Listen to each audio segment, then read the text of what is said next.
Bonjour à toutes et à tous et bienvenue pour ce débriefing de la première session du carnaval de Sorcelume. Donc je suis assez content de la tenue de cette première session. Et donc ce que je vous propose, c'est de reparcourir avec moi l'ensemble des scènes de cette première session pour voir un peu comment ça s'est passé du côté du meneur de jeu. Donc dans un premier temps, ce que j'ai fait, comme vous avez pu voir, c'est que je leur ai donné accès au plan. Donc j'ai scanné le plan du bouquin pour pouvoir le mettre sur Roll20. Et donc comme ça, ils ont toute l'offre disponible devant eux. J'ai ajouté des petites étiquettes au niveau des petits étals pour qu'éventuellement ils soient amenés à s'y intéresser. Et donc je les ai laissés un peu choisir leurs attractions, comme s'ils étaient dans un véritable parc.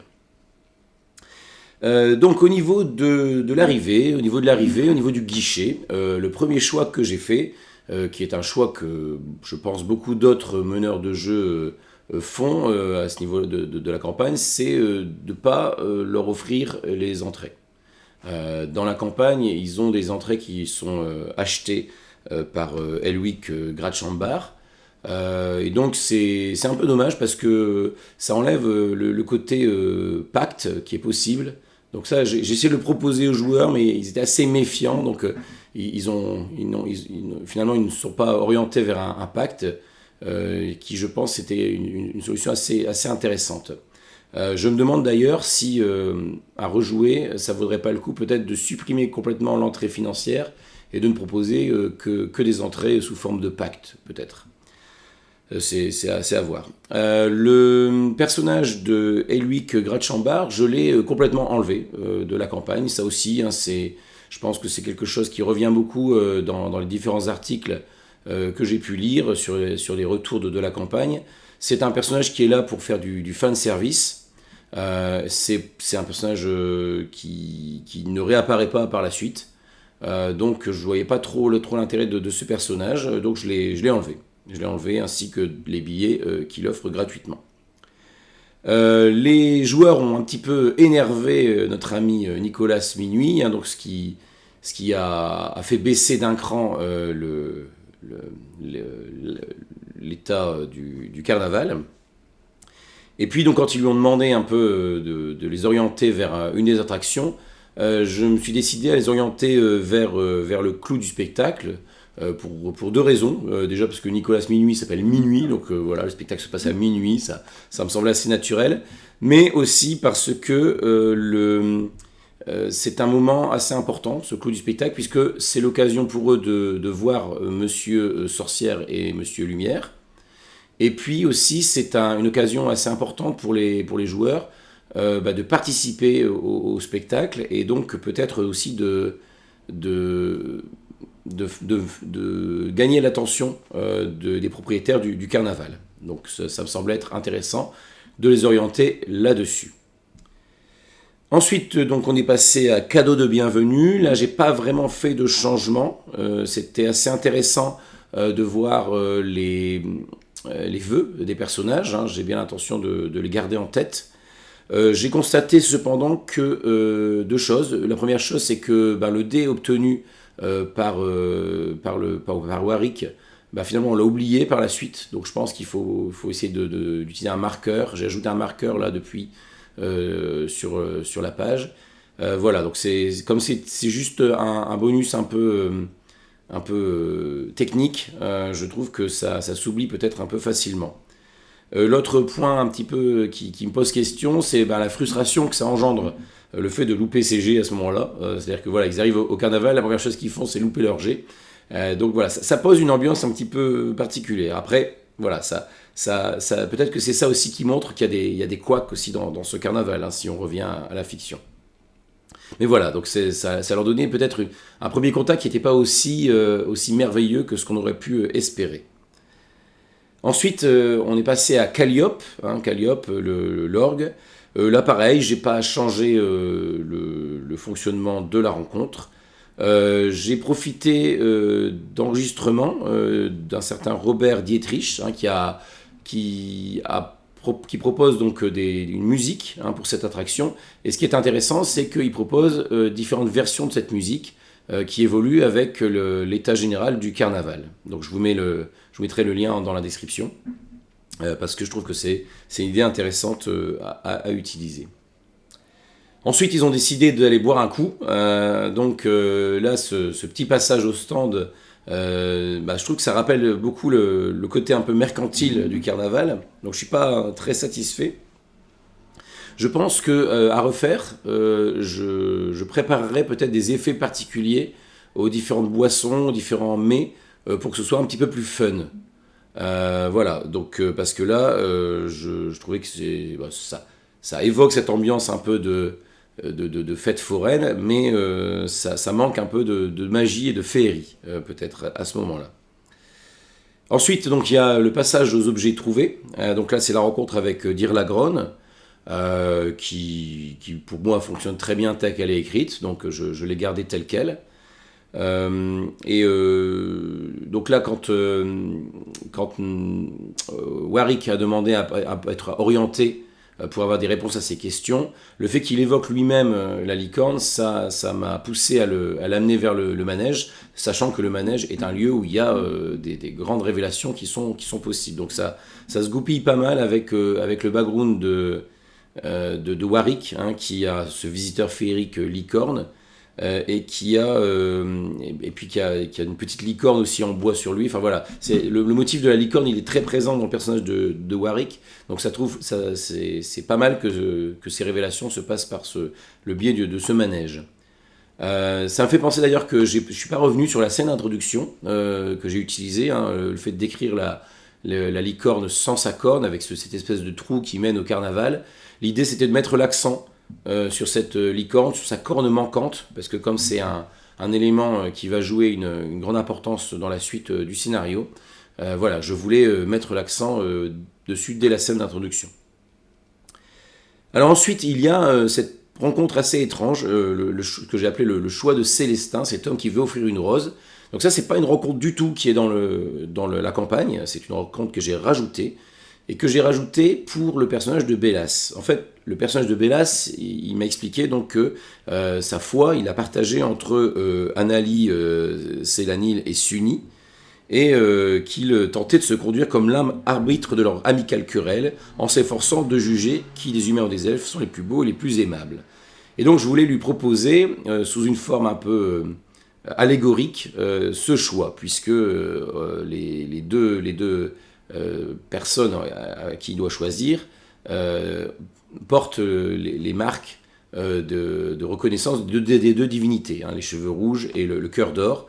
Ce sont deux signes qui sont liés à ces divinités. Donc voilà, l'idée c'était un peu par le biais de ce personnage Célestin, qui renvoie aussi aux êtres célestes, de l'amener à faire un choix un peu déguisé là-dessus. Donc ça a été une rencontre intéressante, je trouve, pour Bélas, parce que c'était l'occasion pour lui de parler de son rapport à l'amour, et il a réussi à esquiver avec une belle habileté le choix. Ensuite, on est revenu donc sur les objets trouvés. Ils se sont intéressés au contenu vraiment des objets trouvés, les objets qui ont été... et ça, la campagne n'en parle pas vraiment. Donc là, pour étoffer un peu ça, j'ai pioché dans la table de Babiole féerique pour avoir quelques objets à leur décrire à ce moment-là. Sachant que voilà, il n'y a pas grand-chose à y trouver au niveau de la campagne. Ensuite, on passe au verger ripailleur. Donc là, le verger ripailleur, c'est là peut-être où j'ai fait le plus de changements, puisque comme j'avais enlevé Eliwick Gratchambard, voilà, il fallait remettre un petit peu quelque chose. Donc il y avait ce concours de gâteaux, et j'ai suivi les indications d'un blog, le blog de Indirex, que pareil, je vous mettrai le lien dans la description, Et Idirex propose de retravailler cette rencontre. Il propose une autre technique pour le concours de gâteaux que je trouvais pas mal. Hein. Il suffit juste de faire 3G. On garde l'histoire des dégâts de crème qui est quand même assez rigolote. Voilà, donc ça me semblait être une rencontre plus dynamique. Et surtout, il propose que l'adversaire, à ce moment-là, soit la bouilloire qui essaye d'avoir le gâteau d'invisibilité pour pouvoir l'utiliser pour semer le trouble dans la fête. Et donc je trouvais que c'était assez logique et ça permettait d'introduire ce personnage de la bouilloire. Et donc je suis assez content parce que la rencontre a assez bien fonctionné à ce niveau-là. Ça a permis donc aux joueurs de prendre contact avec ce personnage qui a quand même pas mal d'indices à leur révéler. C'est une rencontre que je voulais faciliter. Je voulais qu'ils puissent rencontrer assez facilement la bouilloire parce que elle leur apporte beaucoup d'informations sur la quête principale, hein, chose à laquelle ils ne sont pas reliés pour l'instant puisqu'on est parti sur l'entrée des choses perdues. Et donc il y a très peu de choses sur la quête principale de la campagne. Et donc ça c'est une façon un peu d'enclencher cela. Donc après, ils ont voulu faire un deuxième concours de gâteaux, donc il a fallu que je sorte un PNJ de ma poche. Hein, donc ce Kildrak, je l'ai généré avec une carte musée oracle pour avoir quelques petits éléments sur lesquels m'appuyer. Et puis voilà, je me dis que ça peut être intéressant à l'avenir d'avoir quelques PNJ prêts, quelques visiteurs du carnaval prêts sous le coude pour varier un petit peu les rencontres.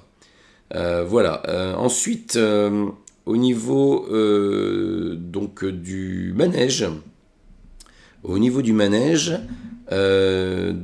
l'énigme elle a été assez facilement résolue par Goth, sachant que voilà le but c'était vraiment pas que ce soit une énigme qui le bloque. Il se trouvait tout seul, c'était le seul joueur face à cette énigme.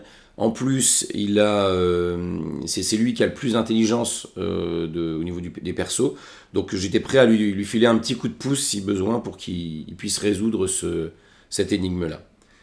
Et donc après, pour les questions posées aux licornes, je l'ai laissé un peu libre de poser ces 3 questions.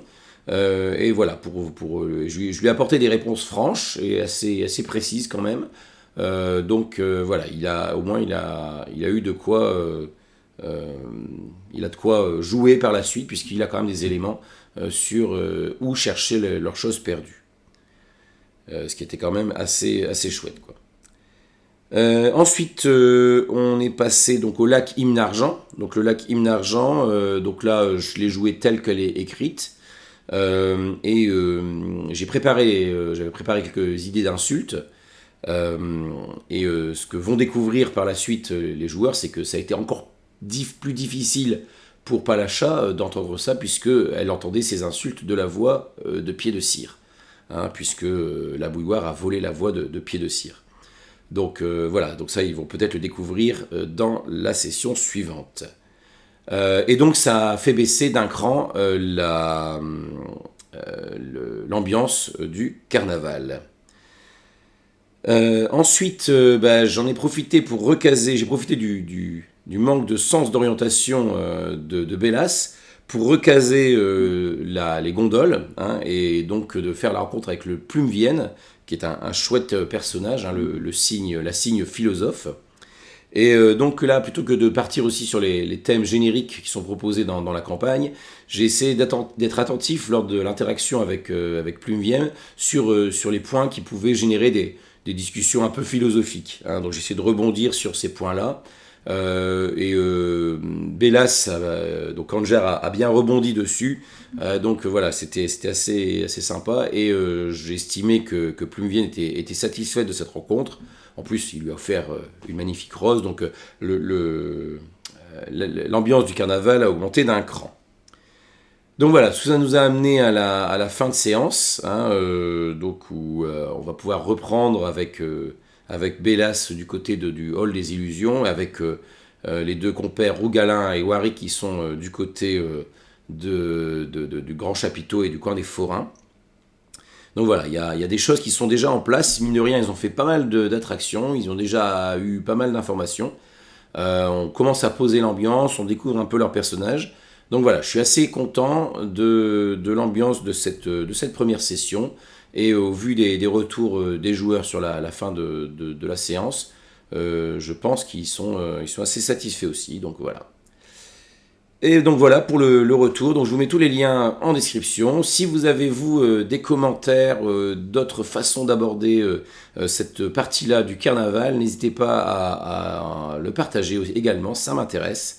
Et puis donc je vous retrouve bientôt pour la session 2 et un deuxième débriefing de cette session-là.